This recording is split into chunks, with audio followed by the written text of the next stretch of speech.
Welcome to all. It is the second part of the sectors of the economy.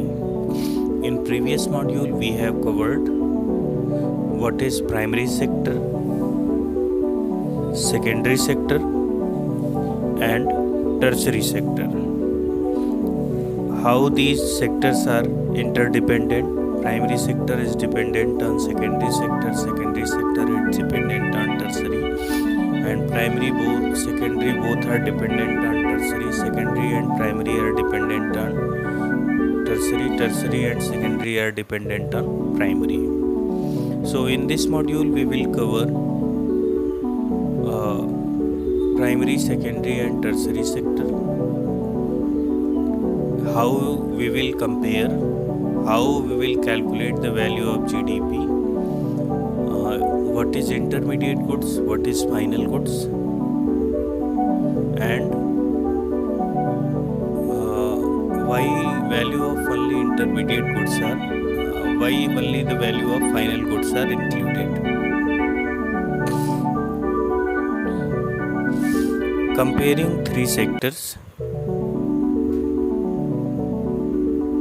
primary, secondary and tertiary sector. How do we count various goods and services and know the total production in each sector?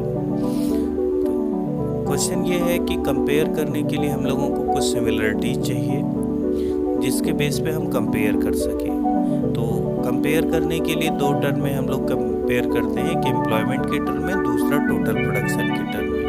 तो there are various goods and services, lot of number, it is uncountable. So how can we compare the different sectors or different production?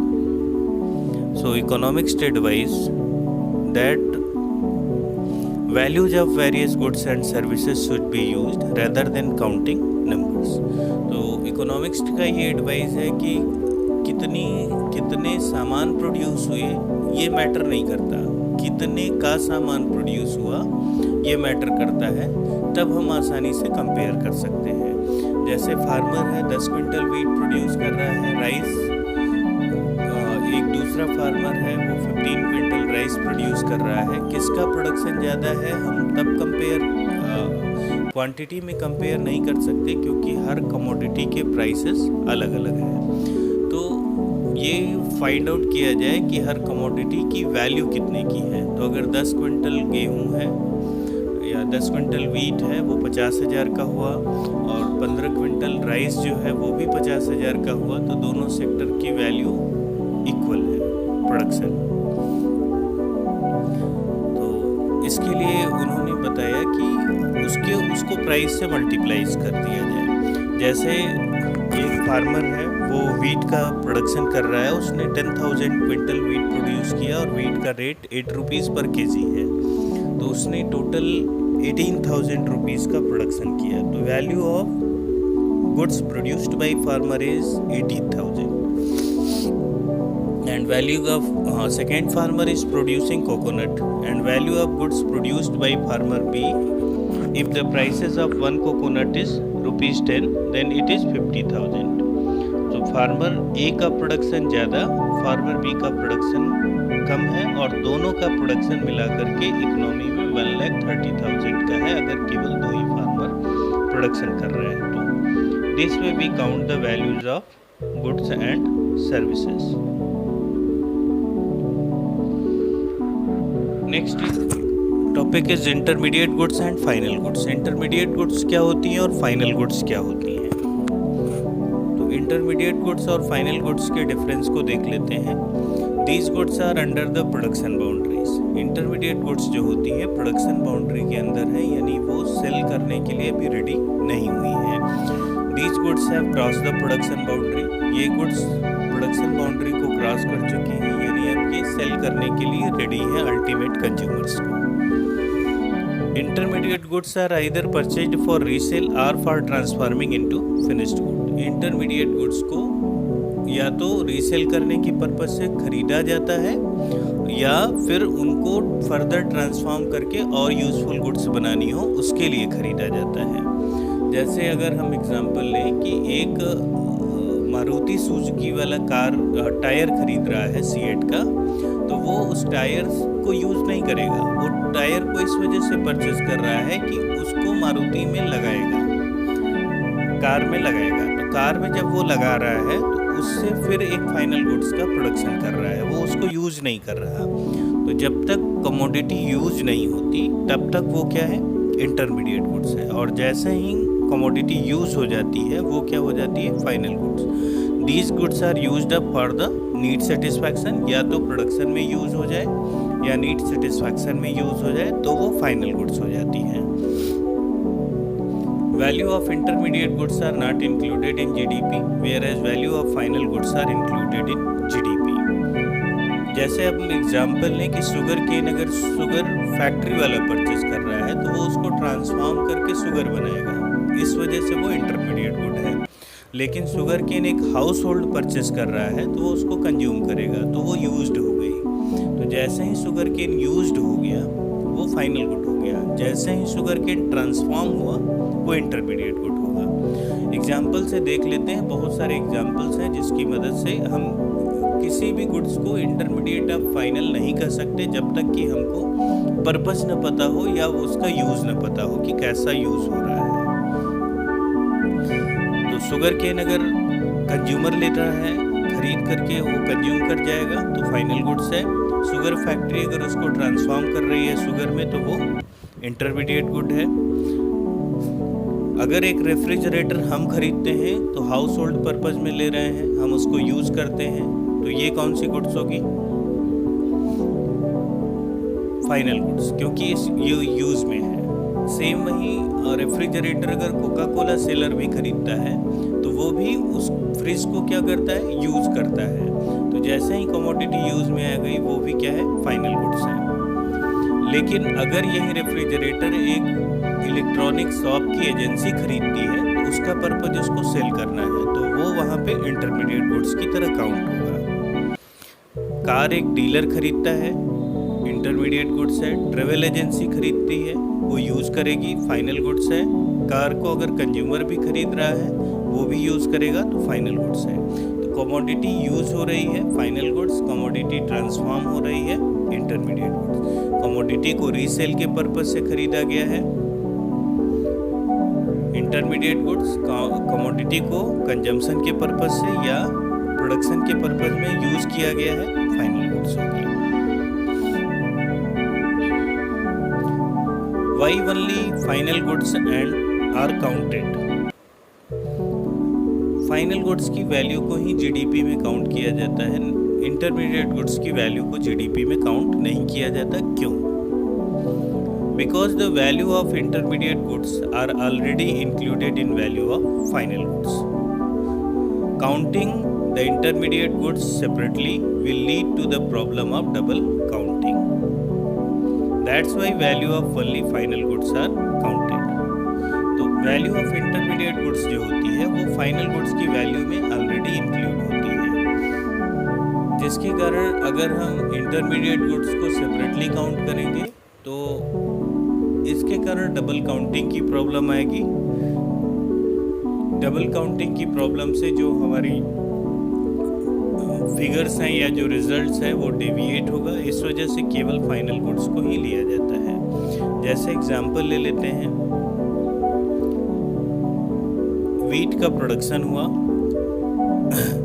Wheat को एक flour mill ने purchase किया और उसको floor में convert कर दिया। तो अब ये वीट जो है फ्लोर मिल के लिए क्या है, इंटरमीडिएट गुड्स है। और फ्लोर को एक ब्रेड की फैक्ट्री ने खरीदा और उससे ब्रेड बना दिया, तो ये ब्रेड के लिए वीट फ्लोर क्या है, इंटरमीडिएट गुड है।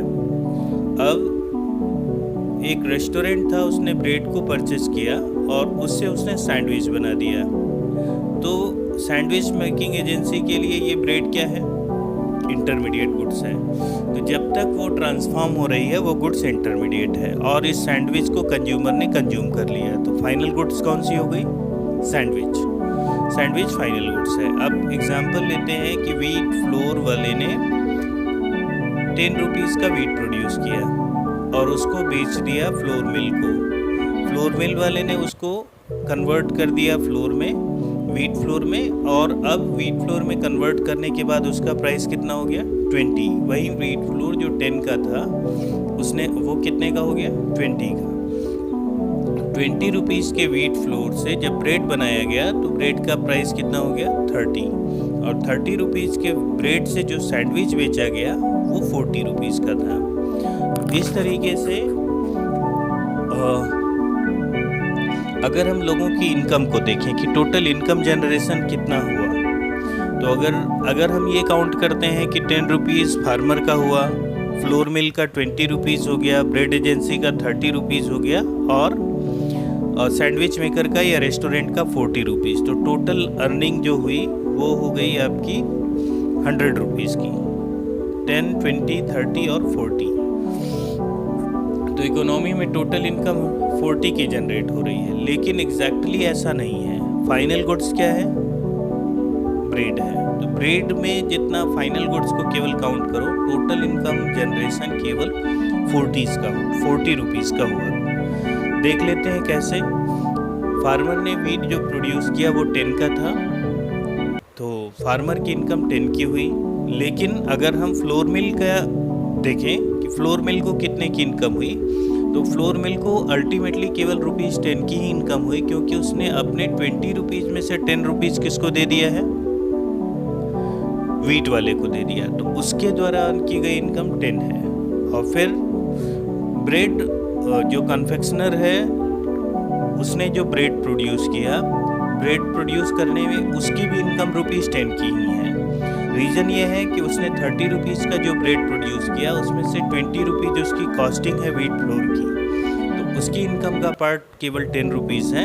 और सेम उसी तरीके से सैंडविच मेकर की भी इनकम का पार्ट ओनली 10 रुपीज़ है, क्योंकि उसमें 30 रुपीज़ जो थे वो ब्रेड वाले मैन्युफैक्चर को दे दिए। तो इस तरीके से 10 रुपीज़ व्हीट फार्मर का, 10 रुपीज़ फ्लोर मिल का, 10 रुपीज़ कन्फेक्शनर का और 10 रुपीज़ रेस्टोरेंट का मिला करके टोटल 40 रुपीज़ इकोनॉमी में इनकम जनरेट हुई है, जो कि फाइनल गुड्स की वैल्यू है। Gross domestic product (GDP). GDP is the monetary value of all final goods and services produced within the territory of the country during an accounting year. GDP क्या है? Monetary value. Monetary value मतलब किसी भी commodity की money के term में जो value होगी वो उसकी मॉनेटरी वैल्यू कही जाती है। जैसे फिजिकल वैल्यू लें तो 10 किलोग्राम राइस, ये फिजिकल वैल्यू है, क्वांटिटी वैल्यू है। लेकिन इसकी मॉनेटरी वैल्यू अगर 1 केजी राइस का प्राइस जो है 25 रुपीज़ है, तो 10 केजी राइस का प्राइस जो होगा वो 250 रुपीज़ हो गया। तो this is the monetary value.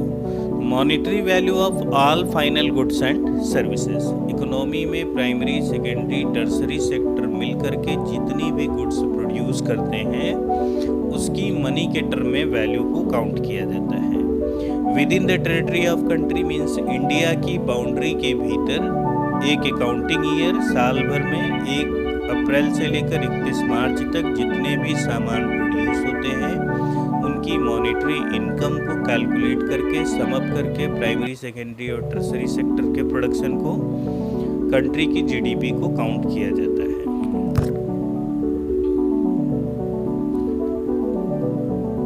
तो जितनी भी इनकम अर्न होती है मनी के टर्म में वही कंट्री की GDP है।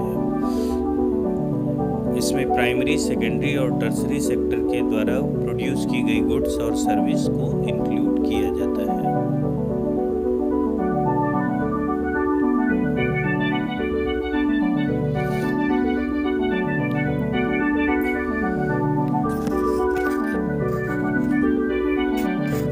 Central government ministry calculate this task is given to Central Ministry of Government to calculate the GDP of country, and government department, states and union and territory provides information to calculate GDP of the country.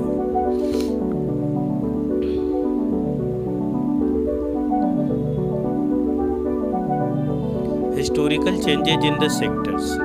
Time के साथ अगर observe करें developed countries के record को, तो उसमें time period के साथ बहुत सारे चेंजेज आए।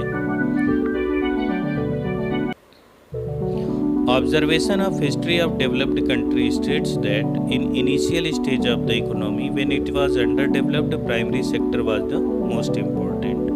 जब इकोनॉमी अंडर डेवलप्ड रहती है उस समय प्राइमरी सेक्टर सबसे ज़्यादा इम्पॉर्टेंट होता है, उसी में ज़्यादातर लोग इंगेज्ड होते हैं और इनकम भी उसी सेक्टर से आती है। Over a long period of time after 100 years, लगभग 100 साल का समय बीतने के बाद इकोनॉमी में मॉडर्न मेथड मैन्युफैक्चरिंग के टेक्नोलॉजिकल इम्प्रूवमेंट के इंट्रोड्यूस होते हैं, जिसके कारण लोगों की शिफ्टिंग प्राइमरी सेक्टर से सेकेंडरी सेक्टर की तरफ होती है और सेकेंडरी सेक्टर इम्पोर्टेंट होता चला जाता है।